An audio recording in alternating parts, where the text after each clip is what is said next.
Normally it rises. Hey, it's ODB, the Lincoln Addict, back with another video. This one's going to be updates and a correction that I want to make that I inadvertently stated, I believe, the wrong thing. So we'll talk about that here in a moment. But most of you come back here. I appreciate the return viewers. If you're new, please subscribe or consider subscribing. I think I recently covered the 68 Lincoln Continental sedan sold for a pretty strong $21,000. The last car that I did a review on was the 61 Lincoln Continental Convertible. This car has a lot of bells and whistles added onto it for those that aren't a purist or looking for an exact, kind of original style Lincoln. This car, I think, sold for a very good price, $65,000. My gut feeling was that it was going to go for over $60,000, and it did, but I did not state that in my video. So it's easy to say in hindsight, oh yeah, I thought it was going to go for 65, but I think someone got a good deal with this one. 65 is still a lot, but if you think about some of the cars that are selling for 40 and 50,000, this one certainly has a lot into it. I mean, these Colorado custom wheels, if you price those out, 17s, 18s, 20s, they're pretty expensive. They're, kind of one-off style billet aluminum wheels, and there's a lot more that went into this car. Now, the correction I want to make is after I said this, I immediately kind of knew that I think I had made a mistake. I had mentioned the mirror was not correct, and I think what threw me off was in 61, there's a couple of different mirrors, and I want to thank the LCOC. In the past, they put together this 61 through 63 Lincoln Continental Authenticity Manual, and I know Todd Allen and Jim Ayers and other guys have been instrumental in kind of helping me dial in some of these details, but I'll talk more about this in the future. When I did my 61 video with the exterior discussions about, the outside of these 61 cars, this is something that I wish I had touched upon, so I'll touch upon it now. But basically, there's three different style mirrors that you could end up with in 61, and I'll keep it short and sweet on this topic. The middle one here, so the second type of driver's mirror is the familiar round what you see here on the right. This is a non-remote, so you couldn't adjust it from the inside, and it's, of course, mounted on the Valley. That's important because also Chris Dunn, shout out to Lincoln Land, that's where I recommend you get your parts from.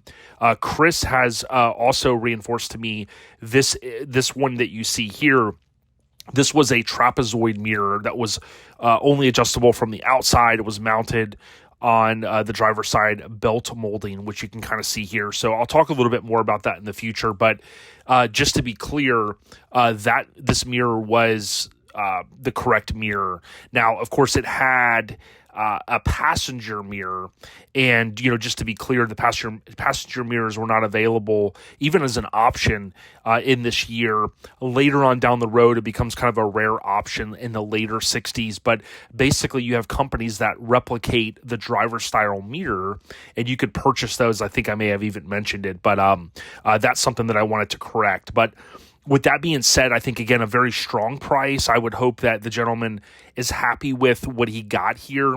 And certainly it's going to be one to kind of watch. Will that price kind of go up and adjust over the course of time, or will those, style cars level out around there? It's hard to kind of say. It really depends on how many modifications are done.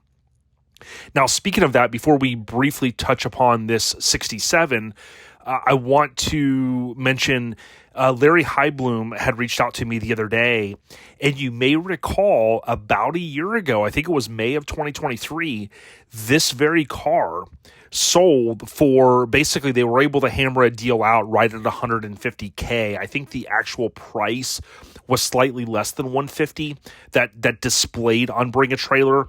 But what I had learned via Larry, who we had on the podcast, this car has receipts upwards of $150,000 to $200,000. Just an amazing restoration that goes back, years ago.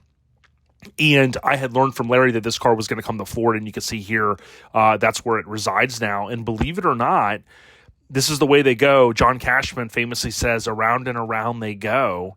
This car, we can see it has a Florida tag here, 62 Link. This 62 is back. It's back for sale, and it is just an unbelievable car. I'll talk a little bit more about it in the near future, but going back to my comment a moment ago, kind of seeing, hey, where are prices going to go?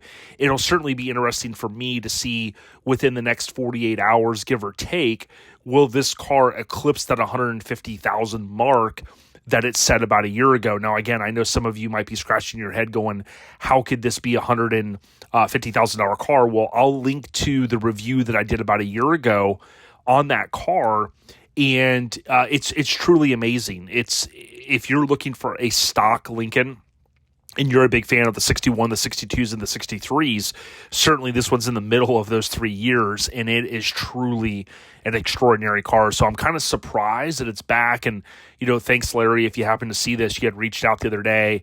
It had popped up, my notification did, that a 62 had listed, but I would have never guessed that it was that particular car. Now, I did not do a deep dive on this 67, so I'm not going to spend a lot of time on it. Just kind of, my son recently graduated and dealing with the family things, and, summer's kicking off here. So just, balancing all that. I think someone got a pretty solid car. Again, not 100% authentic. It's rare to find these cars, 100% authentic. But when you look at it, the look and feel, of course, on the outside is you've got this red color. You got red interior. We have a 67, which does not have the star here. You've got, and this sometimes would escape my mind when I would be doing these videos, but I think you have 11 bars versus 9 in 66. I'm more of a fan of the 66 grill that had a couple less bars, but certainly that's one minor change. And of course, the star on the front fender is the other change. Of course, you can look in here and you can see, hey, it does have an aftermarket center console. These are often built by different folks in the Lincoln community. And the big thing is, many of you know, these cars do not have cup holders. So certainly, even if you weren't a fan of some aftermarket kind of modifications, this is something that you could possibly live with because of the cup holders. You might end up changing it out and going with an old school kind of cup holder like I did in one of my cars, due to the speakers and whatnot. But certainly, I think most people can live with it. It had the 2-port versus the 3-port that we like for the fuel pump. But it looked like a pretty solid car overall. It was not perfect. There's a tear in the dash, which typically is something you would see in 67 versus 66. So those are a couple things. But again, 41,000 there. So with that being said, I think those are the updates that I wanted to provide. I wanted to thank everyone for the continued support. I don't typically cover the 50s or 60, or 1960 or even the 70s Lincolns, just because my expertise, at least on this time, falls kind of where my passion is with the 60s Lincolns, primarily 61 through 68, sometimes some 69s as well. But certainly appreciate all the support. And if you like what we're doing here, check us out. I say we, but it's just me.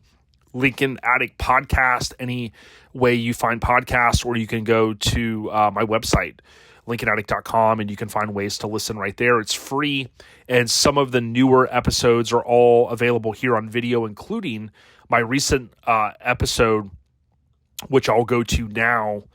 And if you go to how to listen on the website, if you click on the Podbean option, that's going to take you over to the company that hosts the podcast. It shows you, and it also hyperlinks out to all of these different avenues. Some of you might be subscribers to Spotify, things like that, but most folks will listen through Apple Podcasts. But certainly, if you have an opportunity to check it out on YouTube, that's where I would really ask. Many of you are watching, of course, right now through YouTube, but go out there and check out the video version. The audio versions are typically going to have artwork that looks like this. That's what I use for the Spotify and kind of the audio side of it.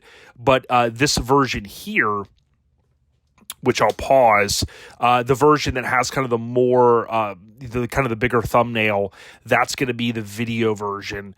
And certainly, if I mute this and start this here, you will see, we can skip this and you can kind of jump through here.